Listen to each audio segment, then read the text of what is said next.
Good evening and happy Christmas, Kwanzaa, Ramadanica to each and every one of you out there. I'm Scott, alongside Ryan O'Regan and Mr. Davion Bussey, and this is Tales from the Film Set on Zingo TV, channel 249 and 250. Kindly make sure to download the Zingo TV app on the app stores of iOS and Android. When you download, make sure to rate and leave a comment. Both apps are free. And lastly, Zingo TV is also available on Google Chromecast, Amazon Fire, Fire TV 6, Roku 6, and all smart TVs 2016 and forward. The more I do that, the more I just want to get through it faster. How you doing, gents? We're doing good. Wow, fantastically well. Groovy. So we're going to a few things we're going to go into tonight. We're going to be talking some Golden Globes. We're going to be talking a little Violent Night because you guys have both seen that movie. We're also going to be talking about Avatar because box office numbers, it's debatable about whether or not this is a success. I have my opinions. Ryan, I know you got opinions on this. Day, I'm guessing you have opinions on it. So I figure let's break into that. By the way, we're going to give a shout out also because Ryan watched Tomorrow Never Dies on another show. So we're going to give some love to that guys over there at Nerd Culture. That'll be happening up shortly after this. But, you know, in this case, I got to talk about Avatar here. This was a movie that was supposed to draw about $2 billion, supposedly to break even. So again, that was still more conjecture, if anything. It didn't need to make that much, but it does need to make 800 million just to break even. Here's where this is interesting. This is I'm going to try and zoom that out a little bit here first. I see the chat comment in there. Give me one second. Let's see if I can get this a little bit bigger. There we go. That's not so bad. Oh, it's really nice. I like that. So in this case here, welcome back. Welcome back. Welcome back, Derpy. Welcome back. Welcome back, Carter. Kids aren't going to get it. Really changing our age range there. Oh, yeah. But in this case here, this is the breakdown of, per Wikipedia, the highest grossing box office movies in 2022 on their opening weekend. So right there, you've got right at the top, Doctor Strange. You got Wakanda Forever, Jurassic World, Thor: Love and Thunder, Avatar: Way of Water, which just came out, The Batman, Top Gun Maverick, Minions: Rise of Gru, Top Gun Maverick, Sonic 2. Of those movies there that I just mentioned, only 2 of those movies broke $1 billion this year. Only 2.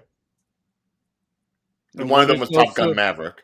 Top Gun Maverick pulled $1.5 billion. That was the top grossing one this year. But Jurassic World barely cleared $1 billion. 1.03 billion was the number on that. All the other movies there did not break $1 billion at the box office. So why can we think that Avatar could? Well, okay. Now, I was not necessarily one of those people that wanted to go see The Way of Water. I was barely caring about Avatar when it first came out. I didn't even watch it fully. I say fully because the first time I tried, I fell asleep. I did not watch it fully until it was out on Disney Plus, and even then, I was like, "Okay, I get the Fern Gully references. I get it. Now, this is a movie that has been in the making for 13 years, mostly due to James Cameron's grand ambition of multiple sequels for this thing.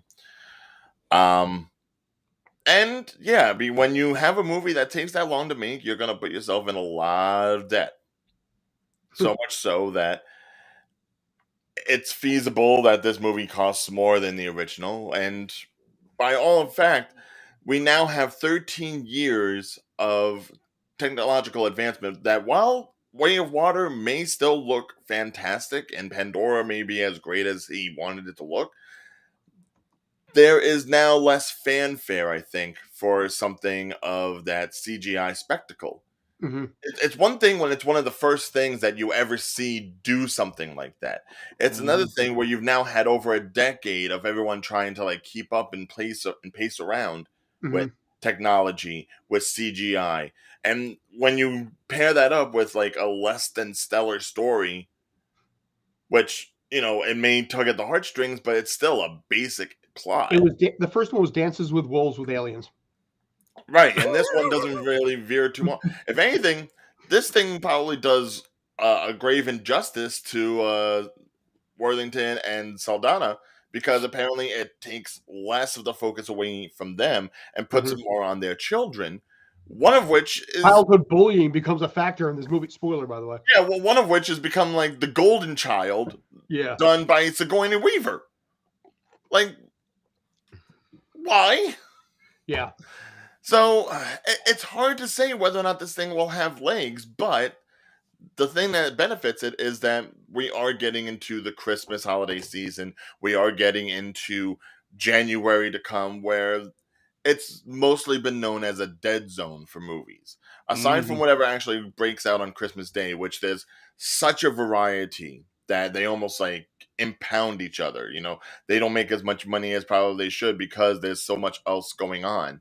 And I'd say probably its biggest competitor would be Puss in Boots: The Last Wish, because it is a family-friendly movie, and people really seem to like it. I personally am going to go see that one. It is the question of whether or not this thing is going to be good for the long haul, because that's what it needs to be. It needs to be in for the long haul. It can't rely on foreign markets because it's not going to be shown in Russia like the original one was, mostly for reasons. The length of the movie does hurt it a lot because you're talking. Yeah, I heard a lot of complaints about that. But you can cut an hour out and still be fine with it. Yeah, because then you'd get more rotation in the theaters, which, working at a movie theater, I learned that.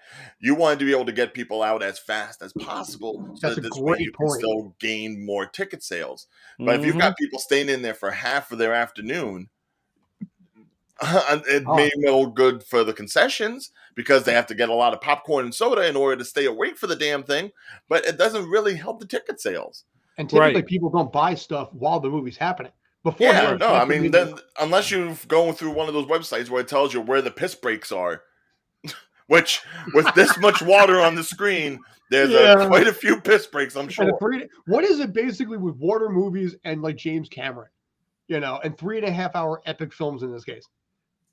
I don't know. I like swimming when I go to the gym. It's just for some people. I don't put them in a sub. You'd be happy. The problem is with all these water movies in a 3.5 hour. Think about this.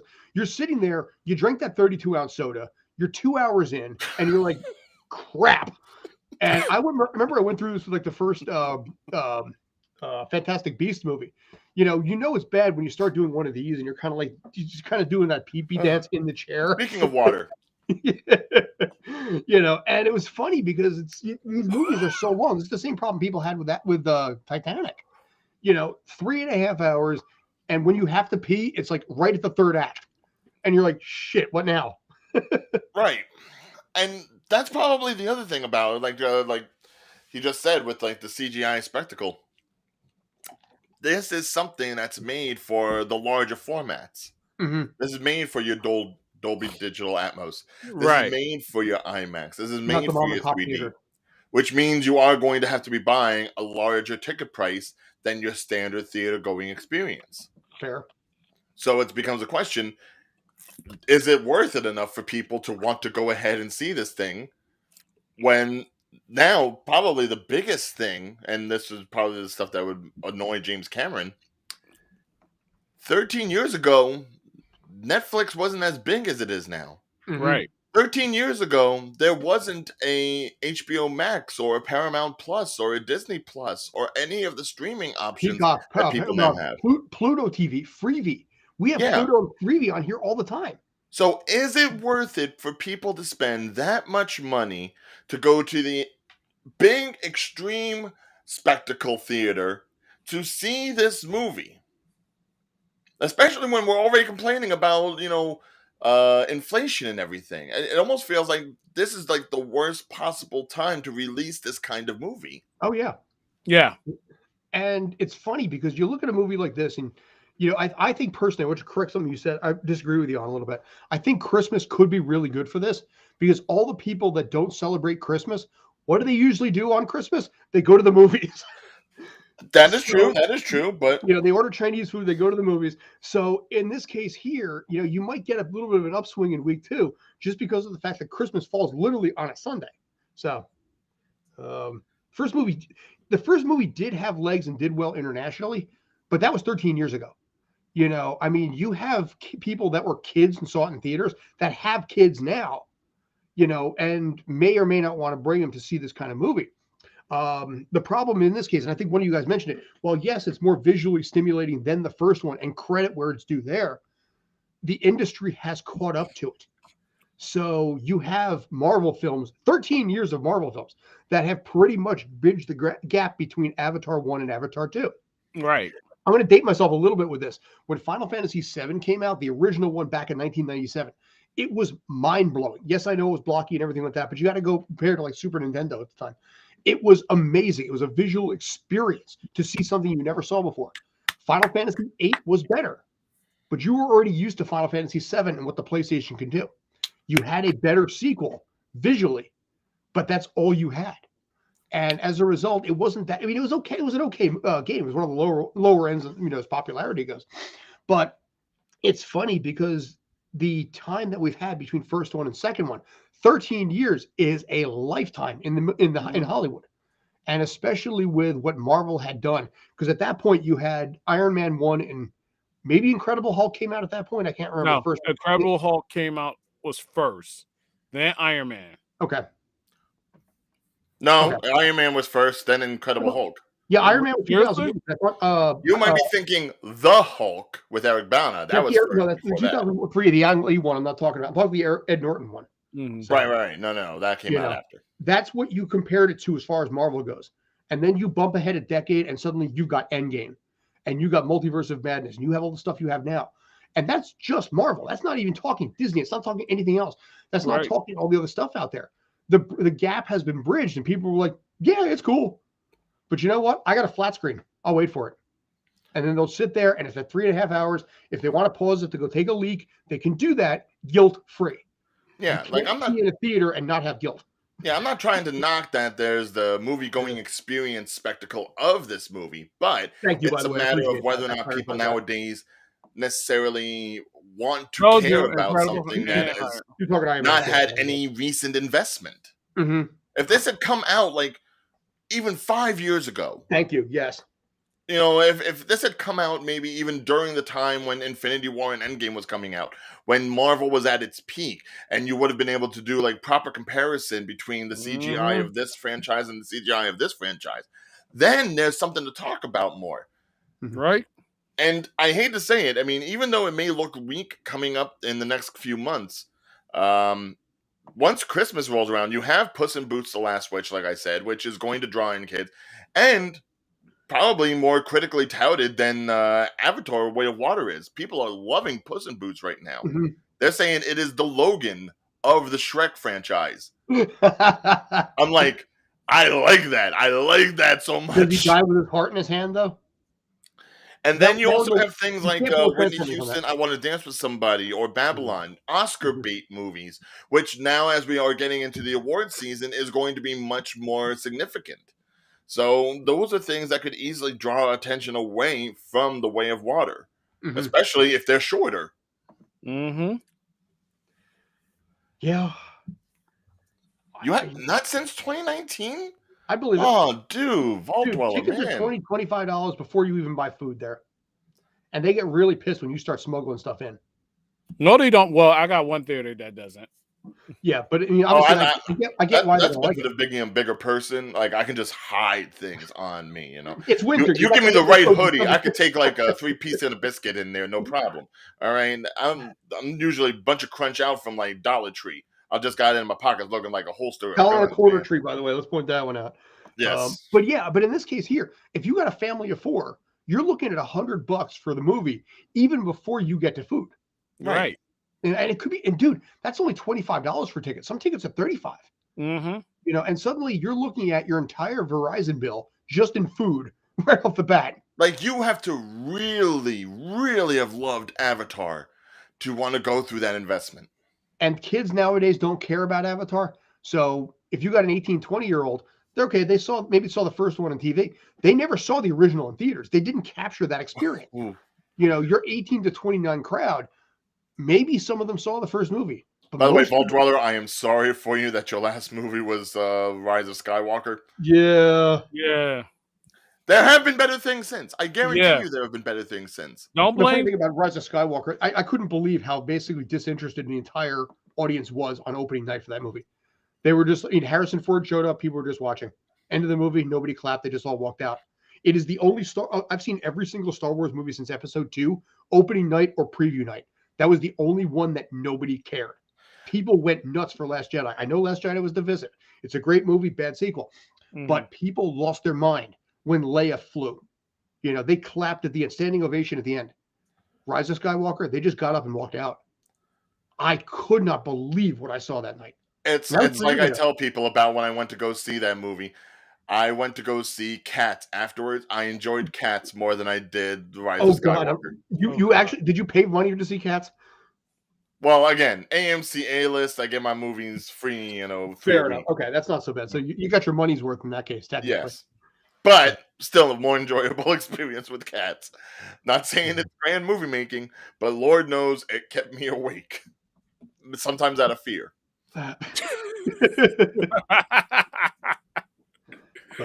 Speaking of cat people, I mean, I'm sorry. It's like that was an unintentional segue, by the way. I want to point that out. Yeah. Just, I don't know. I mean, again, it's one of those things where it's like you're going to have to just watch and see if the week-to-week degradation really shows. It doesn't help that the big holidays are on the weekends this time of year, with New Year's Day being on Sunday and Christmas being on a Sunday. So obviously people are going to get together with their families, but they may well just want to be with the families rather than spend more money than they already have. And obviously with Christmas, I mean, yeah. Do it really feel like Christmas, guys? Do it really feel like Christmas? You got a gift already. Don't start with me. You know, can I just be real? It kind of doesn't around here. Told you. You know, I mean, we're celebrating Hanukkah tonight. We're lighting the third candle, but it's been a very subdued holiday season in this house. And I think in general, I think a lot of people kind of feel the same way, as we're just kind of just inundated and pounded with just whatever dark, bad news is coming out there. You're just like, you lost the Christmas spirit a little bit. Right. And I'm not talking about gifts and all that. Like Scott said, it's like, come on, with all the deaths that happened from November to December. Yeah. And then it's like childhood people that we grew up watching. It's like, yeah. Comment down below if you starting to feel the way we feel. Like, I don't feel the Christmas. I refuse to feel that way. I am not letting that happen. I can't believe what I'm hearing. I got the 1 year anniversary coming up of one of my closest friends dying from COVID. COVID death number 6. I sure as hell am not going to let that beat me for this holiday season. But I get it. But Ryan, we're not talking bad about the gifts. We're happy that you gave us a Christmas gift. No. I know. We'll give you that shout out in a second. By the way, yeah. If I'm going to be the one that's going to go ahead and play Santa on this, and I'm going to be the one that actually brings into the holiday spirit, which sucks, I'm sorry. I never decorate for my own house. I don't, because I always celebrate it with my family. So if I've got to go ahead and pull rank, I will do it. I'm in charge. You're pulling rank, so I subdue to you. Just don't be like that movie. You get wink, wink. Oh, I've got a sledgehammer around here somewhere. I know I've got No. You know what movie you need to do? Silent Night, Deadly Night. Garbage Day. Oh, God, no. That freaking movie, man. God, I love that line. I've watched that so many times. But yeah, moving from this movie onto the other holiday movie that's coming out. There we go. Yeah, no, I did see that opening weekend. Day finally saw it, from what I know of. Yeah. And, well, I mean, given the holiday respectively, I'm sure you can probably tell I'm a fan. Can I? You go ahead. I want to say it like this. My expectations with this film went to, I want to say 9,000. Because there are certain things in this film that I feel as though could have amped it up a lot. But I enjoyed this film. I could watch this again. I love this film. This film is everything we need in Christmas. We need the Christmas spirit, and this is the Christmas spirit we asked for. That's it? Without even saying spoilers. Go in on it, man. Go in on it. You want me to? Go. Yo, go for it. This is like my extra gift to you. This is like a combined, like combining two films of Christmas. A Christmas spirit. There you go. It's like, and just a little dash of Christmas spirit, but combining two films together. So what two films? You combine Home Alone with Die Hard. And then you just had a baby. And then you put a dash of cinnamon, sugar, and everything nice, which is a little bit of Christmas spirit. And you got Violent Night. This movie was phenomenal. I'm not going to lie. I loved this through the beginning to the end. Yo, the kill scenes were epic. Yo, Mortal Kombat 12, when it comes out, that's the DLC character, Santa Claus.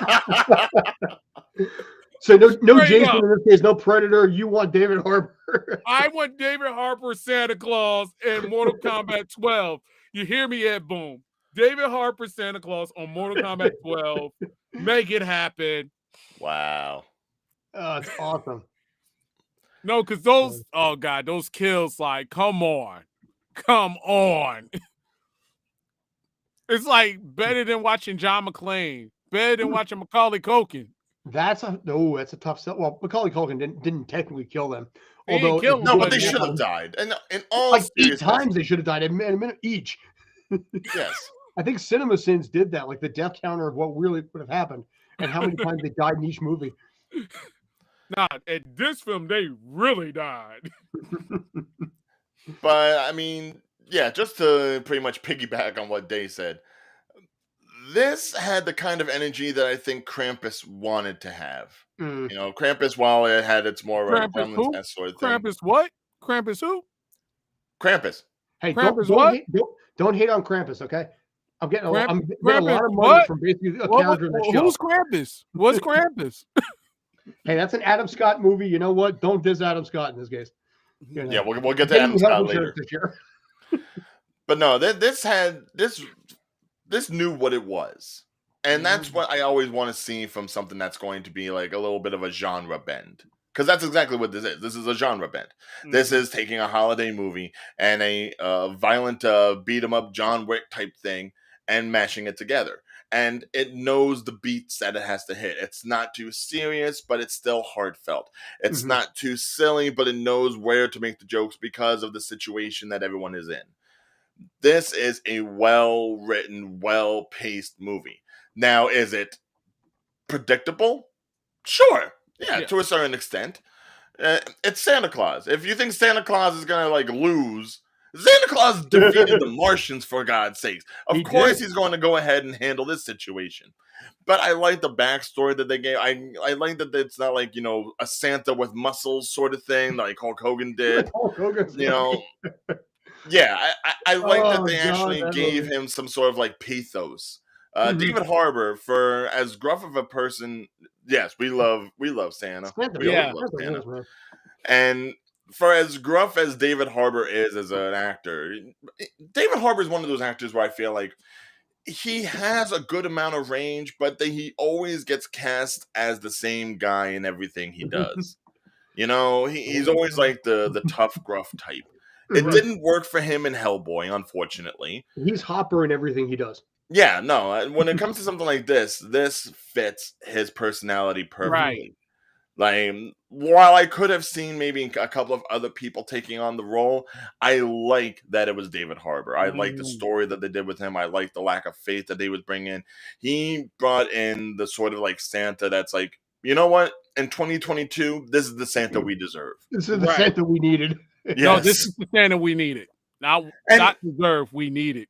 Yeah, and you know what? Props to the rest of the cast too. Beverly D'Angelo worked. John Leguizamo did a heck of a job. Yes, Leguizamo, and even the villains. When you know the villains are tongue in cheek about what's going on, and they're not trying to be like, you know, oh, this is a Nakatomi Plaza. You know, they know what they're doing. Right.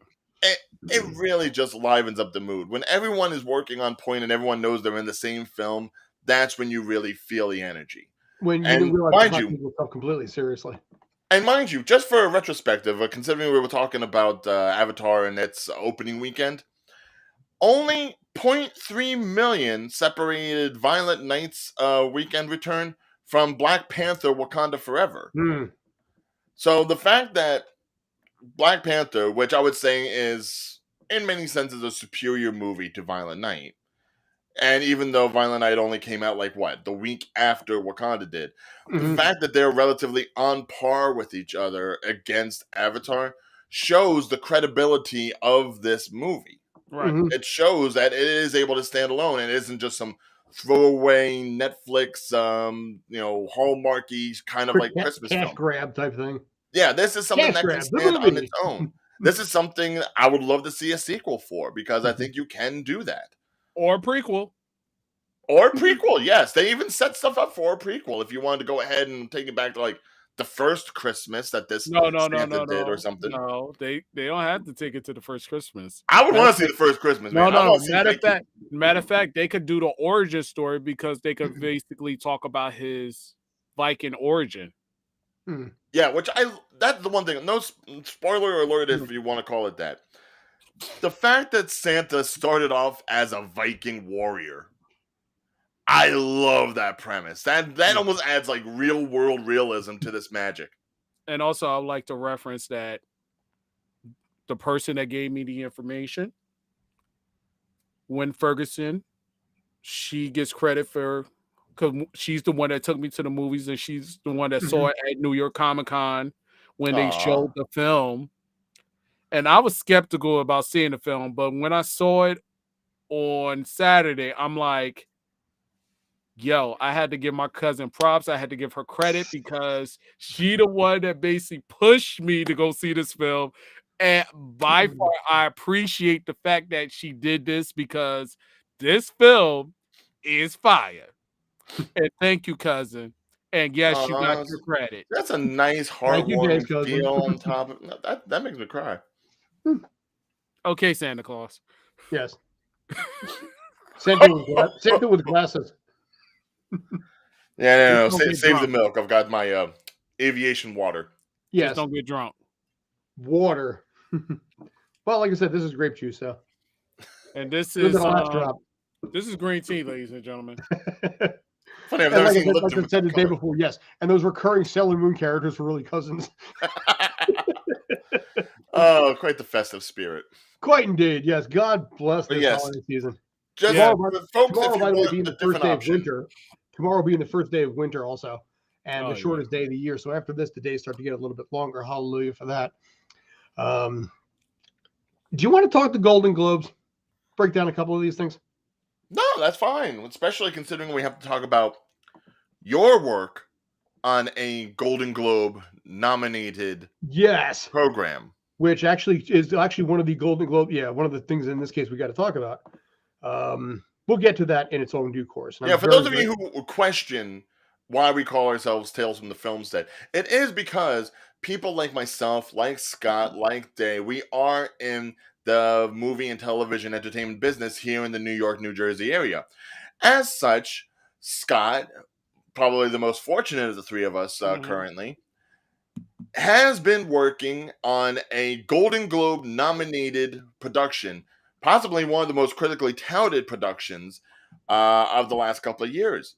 And so we do have to go ahead and give Scott his, proper credentials. Thank you. Listen, it gets health insurance, and we do it a lot of overnights, but Severance is very good to me. Apple's been very good to me all the way through. Currently, Which, mind you, there's not a lot on Apple. I'll say this: as great as Apple is for having Severance and giving you work, aside from that and Spirited, what else is on that channel? Ted Lasso is their big one. Okay, and Hello Tomorrow, when it comes out in supposedly February, should be really interesting because I did a few months on that, and that was a cool experience. But Severance is in season 2 right now. I am aware of what's happening in the plot line on that. There was a cliffhanger at the end of season 1. I will not be able to. Here's the thing. I cannot legally talk about what I've seen so far and what I know about the plot because I like this job and I don't want to lose it. Ben Stiller is cool to a point. But if you start talking plot line and he finds out about it, Ben Stiller ain't going to be so cool no more. Oh, is he going to give you the blue steel? Is that it? Dude, I pissed him off once last season because I was on my phone. And yeah, you don't want to cross paths. He's actually really cool. I'll tell you a story about that real quick. Last week, we did a bunch of overnights. And I inadvertently bumped into him and bumped into him pretty hard. And I was the only one that moved. I bumped into basically with my arm. I felt really bad, and I apologized. And I realized immediately that I bumped into Ben Stiller because I'm a clumsy idiot. And 2, he never moved. I did. That dude is a brick. That dude is a freaking anvil. And he it's all that working out from Globo Gym.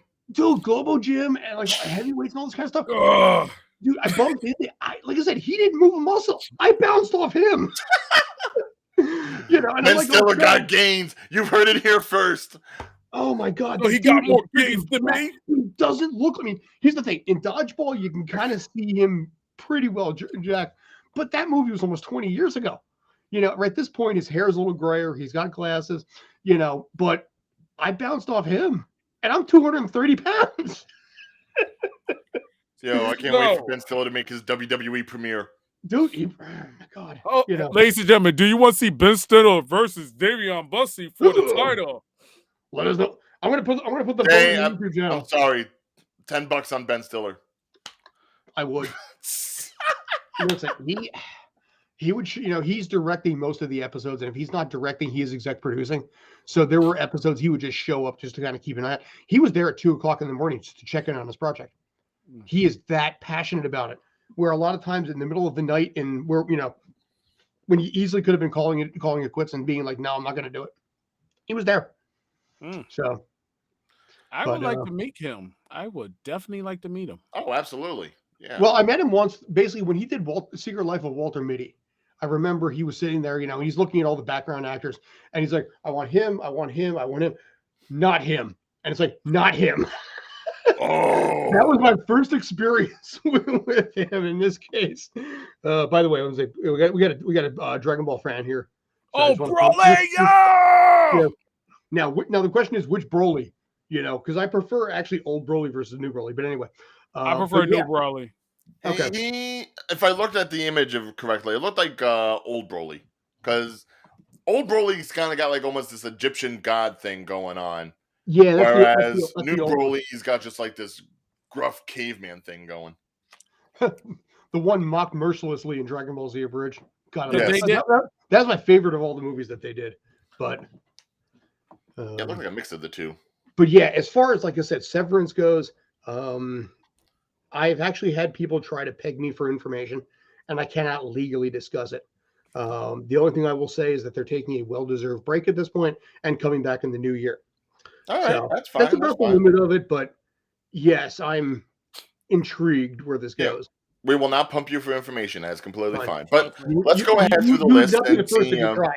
Yeah, let's roll through this list and see what's been nominated outside of Severance. There we go. So best motion picture, we got Elvis. Well, can you move that over a bit, because it seems like it's being cut off. Bugger off. Okay. We'll just do it this way. Yeah, there we go. All right. So actually, if you need me to also get rid of that caption too at the bottom, let me know. But in this case, we got Avatar: Way of Water, Elvis, Fabelmans, Tar, and Top Gun: Maverick. Quite the eclectic mix, I would say. And the winner is Elvis. Thank you very much. Thank you. I mean, my mom would love it if it was Elvis. She enjoyed the movie. My sister enjoyed the movie. It was the first time in a long time I was actually able to take them to the theaters. So that would be a nice little memory. Tar, I've heard a lot of good things about. Haven't seen it yet, obviously. It's a Kate Blanchett movie, if I remember correctly. Yeah, she gets a nomination. That'll be the next category. Yeah, so anything Kate Blanchett, it's like, all right, yeah. Kate is pretty much like this generation's Meryl Streep in my mind. It's like there is really nothing that she does that ever goes bad. And she just keeps working too. Yeah. You know, credit. I mean, I think in this case, Top Gun: Maverick is not going to win Best Motion Picture. It's not built for like a Golden Globe. Elvis and Avatar, I like that it was at least nominated. You know, they recognize the impact of it, the fact that it's definitely not a comedy or musical. So it's right up there where it needs to be. Best performance by an actress, we mentioned Kate Blanchett, Olivia Colman, Empire of Light, Viola Davis, The Woman King, Ana de Armas in Blonde, and also Michelle Williams in The Fabelmans. Still gotta see Blonde. I know it's on Netflix. I haven't seen Woman King, but I think Woman King got it. But see, here's the thing: Woman King got a lot of backlash because of the fact that it was very loosely based on a true story. Yeah, because they kind of watered it down. they watered it down and left out, a lot of details. Like, for example, this was the group that actually was kind of involved with the slave trade. Yeah. Things like that are usually not taken too well across. Really just kind of glanced over that moment. Yeah, so they started to, the problem is they started to refer to the movie as an alternate history. That's how the PR team. I've also heard bad things about Empire of Light, surprisingly. Which is interesting because Olivia Colman is usually gold in anything she does. Yeah, but they say that it's kind of like a lifeless sort of like, pro cinema fluff piece. Mm-hmm. Which I get it. When it comes to either the Golden Globes or even maybe the Oscars, anything that has to do with like Hollywood or cinema automatically goes up to the top of the list because it's like, hey, it's self-promotion. Which, yeah, I get it, but I mean, even just the trailers, it looks kind of like dead on arrival. Like, nothing against Olivia Colman. She does great work, obviously, but I just don't see her work really shining in something like that. Fair. And then, of course, Fabelmans, of course, anything Spielberg. Oh, yeah. He just basically has his own direct line, like that red phone that, Reagan and Gorbachev used to have. It's just like, the Golden Globe Award Committee. Exactly. Best picture in an action drama. Picture. Austin Brendan Fraser got it. Brendan Fraser, Fraser, dude. The internet got it. loves this guy. The internet is in love with him now. He was so gone for so long, and then suddenly, I don't know, something happened on Twitter, and everybody's like, he is my God. Don't ever let anything ever happen. Dude, one interview off TikTok is all you needed to reignite people's love for Brendan Fraser. Yeah, and that's maybe part of it, too, because he's just so likable. Don't be surprised if he wins this award. Don't be surprised. Best performance by an actor in a motion picture, Brendan Fraser the Well. But here's the problem. He's going against Hugh Jackman. Bill Nye, people only really in the U.S. don't really know who that is. They recognize him by sight, but they think Bill Nye as in the science guy. Well, I see Bill Nye. All I ever think is like, Davy Jones. Yeah. Dude, that guy's a longer. You know what I remember? Here's the funny thing. There was an episode of Doctor Who where they had Vincent Van Gogh, or Van Gogh, if you will. And he was the museum. Oh, yes. He was the museum curator. As simple as it is, that one little day that he filmed that scene was so impactful and just brings you to tears when you realize that Vincent Van Gogh, all of it had worthwhile because he sees his own exhibit in like 2010. Yeah. That all the pain and all the suffering and all the strife, he has his own wing, and he knows he dies a success. Even if history will never see him that way. And Bill Nye was a big part of that. I just, for some reason in my brain, that's what I go to. No. It's a beautiful scene, seriously. Yeah. Although I will say, as far as like the actors and everything, if Brendan Fraser for whatever reason doesn't get it, I hope it's Austin Butler, because I was just floored. Like, I had never heard of Austin Butler in anything else, but seeing him in Elvis and seeing how Tom Hanks took a back seat. How weird is that? Yeah, no, here's the thing. My mom and sister, being the big Elvis fans that they are, which is the whole reason I took them to see the movie, the fact that they loved it, and they are more critical on movies than I am. Believe me, this is where I get it from. I get it because my mom is critical when it comes to the black and white movies. My sister is critical when it comes to anything being bad. She thinks From Dusk Till Dawn is the worst movie she has ever seen in her life. Whoa. Yes. So you see the people I work with. The fact that they loved him as Elvis says so much about the performance. Yeah. Whoa, your sister do not like Dust to Dawn because she thinks it's not a really good film. Are you serious? Yes, I'm serious. Yo, me and your sister that I made her watch your sister had to have a debate. Like, you want to try? Yeah, that's serious. Dude, I will put more money on her than I did on Ben Stiller and you fighting. Oh, so $10 means you're not sure if I'll pull up an upset. 60-40 with Ben Stiller. 99 to 1% against my sister. Oh, God. Now, comedies, musicals. Yeah, Babylon, Banshees of Inisherin, Everything Everywhere All at Once, Glass Onion, Knives Out, and also Triangle of Sadness. I don't know really much about any of these, to be honest. I do. I really think Everything Everywhere All at Once is probably going to get it. Yeah, that's my feeling too. It's definitely the one that more people have talked about, more people have really touted ever since its release earlier this year. Actually, that leans into the thing I did yesterday about Michelle Yeoh and just her everything about that movie, especially when you were comparing it at that time to Doctor Strange in the Multiverse of Madness. Yeah. Here you had this other multiverse movie, which is written better, shot better, more engaging. It's like it's hard not to put that up against a Marvel film and say this is the superior item. I don't know because I got to see the menu. But I think Michelle Yeoh will maybe win this, but I have to see the menu. Okay. I would say Anya Taylor-Joy, she does good in the menu. I don't know if she is as good as Michelle Yeoh in this, because when you see what Michelle had to do in that film, all the different variants of herself and everything, the fighting, the choreography, Michelle put so much of herself into that role that it's more than just acting; it's embodiment. And when you embody everything that the character goes through, it's hard not to recognize it. Now, nothing against some of the other stuff. Emma Thompson and good luck to you, Leo Grand. Just her in a room with a mail order prostitute. That says a lot about just her acting chops. Right. Just being in a single set and be able to work back and forth. That says a lot about what you do verbally. And Margot Robbie, I want to see Babylon just because of her. She looks just wilding out and having a great time in that film. So that intrigues me to want to go ahead and see it. Fair. Let's jump ahead a little bit on this one. We've got Diego Calva, Daniel Craig, Adam Driver, Colin Farrell, and also Ralph Fiennes in Best Actor. This one's not as easy. Yeah, because I'm looking at Colin Farrell and maybe Daniel Craig. I don't know. Now, if they would have put the Batman on this, I would say Colin Farrell. But because it's a film that I'm not sure of and I haven't seen, I would say between Colin Farrell and Daniel Craig. I will say Ralph Fiennes definitely did well in the menu, but I almost want to say probably Colin Farrell or Adam Driver for White Noise, because critics and everyone, they love them some Adam Driver. Yeah, they kind of do. So, and considering I don't think he really got enough love in what was it, Marriage Story? Yeah, so this may be his like comeback from that.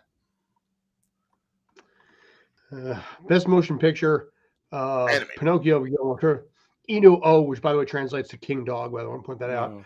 Marcel the Shell with Shoes On, Puss in Boots. We just talked about that, and Turning Red, which I know you guys actually really kind of dug. I would say Turning Red because it has more of a more push than any other film, and also Puss in Boots: The Last Wish just recently came out, so. And Pinocchio was just kind of just there. Yeah. Oh, but Pinocchio is very well done. I do have to say. It's darker. It's darker, but it's just it's not just there. It's just not that many people know about it. Exactly. Flew under the radar. I saw, I guess it was like a month ago. I was in New York City, and I saw a poster for Guillermo del Toro's Pinocchio, and my first thought was, "Oh yeah, that's the thing." Right, but that's the thing. In your face. As much as we may think that like the Oscars is a popularity contest, the Golden Globes is a little bit different. That's why they spread it out among so many things. It is the foreign press. Yeah. So it's about what they think of the films. And I would say certainly Guillermo del Toro's Pinocchio probably has a little bit more wide range of appeal country-wise. Same thing with Marcel the Shell with Shoes On, because that's just a cute little thing that started as an internet video. I mean, that's like, it's hard not to look at something like that and just feel like, oh, that's adorable for stop motion. I'd say, if nothing else, I think a stop motion film is going to take it from a CGI animated film. You think so? Okay. Yeah. Okay. I think there's going to be some appreciation there. All right. Moving on to non-English in this case, we talked about foreign press. All Quiet on the Western Front, Argentina, 1985. Closed, Decision to Leave, and RRR. Now, of these films, the only one I actually heard anything about was RRR, which is apparently a great action film. Yeah, that's what I was going to say. All Quiet on the Western Front, which, anyone who's ever heard that name knows it's a Hollywood staple. So to actually see a German revisioning of it, it's like interesting. And I have to agree with. Well, no, I'm going to say I agree with you on RRR, but I really think. Hold on. Decision to Leave may also be an option to win it. Okay. South Korea. All right. Interesting. Actress in any motion picture: Angela Bassett, Carrie Condon, Jamie Lee Curtis, Dolly DeLeon, and also Carey Mulligan. It's got to go Angela Angela Bassett, Angela Black Bassett, Panther, Wakanda Forever, hands down. Don't say nothing. If you say something offensive, I'm leaving. We're trying. I know. To throw a shout out. No, it's okay. It's not you. It's not you. It's me. Best performance in an actor in any motion: Brendan Gleeson, Baron Keoghan, Brad Pitt, Ke Kwan, and also Eddie Redmayne. John, Data, really? Why not? Short round. It's weird because he was gone for decades. All of a sudden, here he is back in again. I don't know. I really don't. I would want to say, if not Ki-Won Kwan, Brendan Gleeson. I like Brendan Gleeson, and the fact that they have 2 out of the 5 nominations for that film, you got to think it's got to go to one of them if we're playing the odds. Fair. But I would take Brendan over Barry. All right. Best director, you got a big one on this one. James Cameron, Daniel Kwan / Darren Schneider, Baz Luhrmann, Martin McDonagh, and also Steven Spielberg. You have James Cameron and Steven Spielberg going head to head here, and they will come. This is not the first battle they're going to have this year. Yeah. Right, but you also have to give it up to the Daniels. They are probably directors who are lesser known than practically everyone here, and they have pulled off one of the most talked about movies of the year. Mm-hmm. This could be the new. Those two, that's the question. This could be the new Lord and Miller, for all we know. I will have to agree with Ryan on this one. I really think the 2 Daniels may pull it off. All right. Best screenplay: Todd Field, Drew Daniels, Martin, Sarah Polley, and Steven Spielberg again in this case. Okay, should Steven Spielberg even really be nominated for this? He's basically just telling his life story. Well, it's still a movie. That's the point, Yeah. I know, but how hard is it to be like, okay, this happened to me. All right, I'm just going to say the 2 Daniels. 2 Daniels on this one. Weird is not on this list. Weird should be on this list. Yes, thank you. No love. We're probably going to have to wrap this up in a couple minutes, but we can easily come back to this because the Golden Globes are not done yet. We haven't even gone to TV yet, but we'll cover that probably in the near future. We talked about Severance as much as necessary, so we can always do the TV part next week. We can, like I said, we can carry this over to part 2. That's more than easily enough in this case. Right. But although best original score, just to try to round out the movie things. Mm-hmm. What do you have there? There you go. Carter Burtwell for Banshees of Inisherin, Alexandre Desplat for Pinocchio, Hildur Gudnadottir. Oh God, I can't speak Elvish. Women Talking, Justin Hurwitz, Babylon, and John Williams. I got that name, The Fablemans. I mean, it could easily go to Williams, that's for sure. Well, this is supposed to be his last year, isn't it? Because I think after he does Indy 5, I think he's retiring. Right. So maybe they'll save it for Indy 5. He's probably going to original score for Indy 5. Because, when it's the last one for a legend, they always seem to throw the votes that way. Yeah. And as far as Alexander Desplat for Pinocchio, the music in Pinocchio was a little bit forgettable. Like, they tried to make it a musical, and it just didn't really fit. Which is interesting, because Ciao Papa is also actually nominated for Best Song. All right. Right. Well, I mean, what were they going to nominate? The boy band song from Turning Red? I mean, there wasn't a lot of music. No, it's going to be Rihanna. Hands down. Oh, you think it? I don't know. Lady Gaga could definitely do something there too. If I put money on it, it's Rihanna. I'm just letting you know now it's Rihanna. All right. But yeah, we'll save the rest for next week. So come back for Golden Globe Part 2. Literally, next round is actually Best TV Series. Right. Yes. I'm not going to give you the list. Of course I know. So, all right, so we'll close that out. Got to give Ryan some shout out here. And also shout out to the good folks at Nerd Culture. Let me close that out for a sec. You finished up a watch party for Tomorrow Never Dies, which is, my God, 25 years old at this point. Dear God. Well, yeah, considering we were talking so much about Michelle Yeoh and Everything Everywhere All at Once, it was kind of timely that my boy Ryan Permisen who heralds nerd culture over here on YouTube, and is also a former movie trivia tag team partner of mine.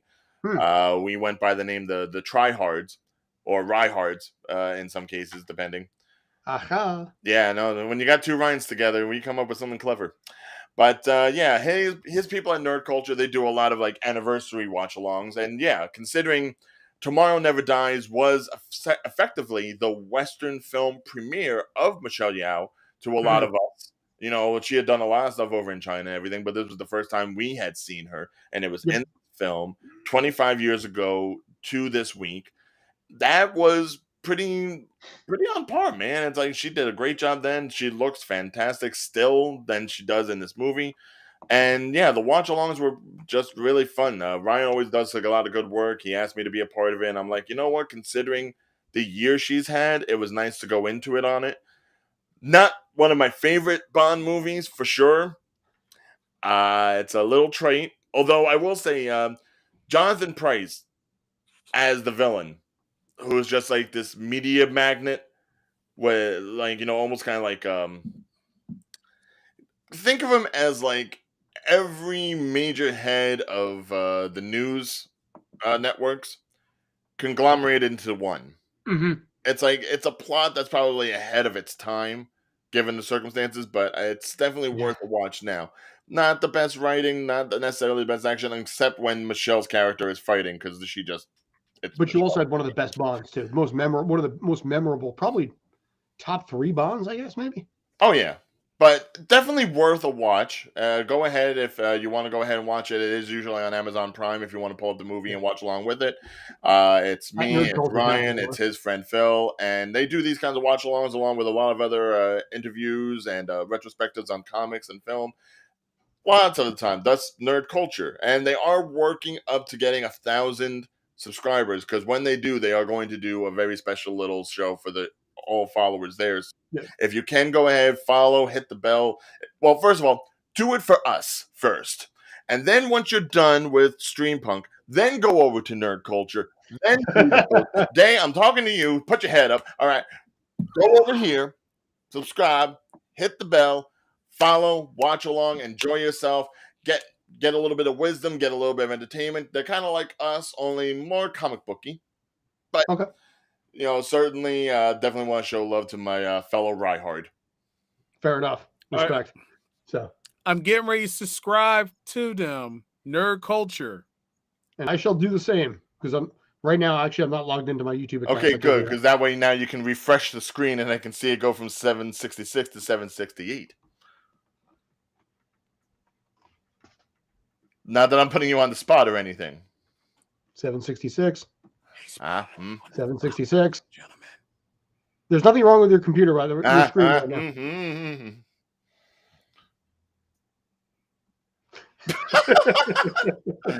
We're just saying you two are liars. Well, I told you I can't do it right now because I'm still doing the show. You know, I know. I'm currently not logged in. You can see up at the top right, sign in. I'm currently not signed in. Yeah, ladies and gentlemen, I'm on Nerd Culture. I just subscribed. Okay. Yep, all 767. Right. There we go. Okay. Yay. All right. And I only do this because I know a lot of you have been so kind enough to go ahead and follow us on our multiple platforms, whether it be Twitch, YouTube, Facebook. You're watching us every week, whether we're doing our bad movie beatdowns, our watch-alongs, our Tales from the Film Set. And I just want to say thank you for all of your support. If I can throw some of that support to someone else, all the better. Oh, absolutely. Thank you, everyone. And Merry Holiday, whatever it might be, too. So, yes. Anyway, we got to wrap it up. We're also getting in trouble. Thank you, Dave. Appreciate it. Thank you, Ryan, for the kind words. You know, thank you, Nerd Culture. You guys rock. And next week, we're back with Golden Globes Round 2, talking TV. Take care. End of 2022. Woo! And yes. Woo!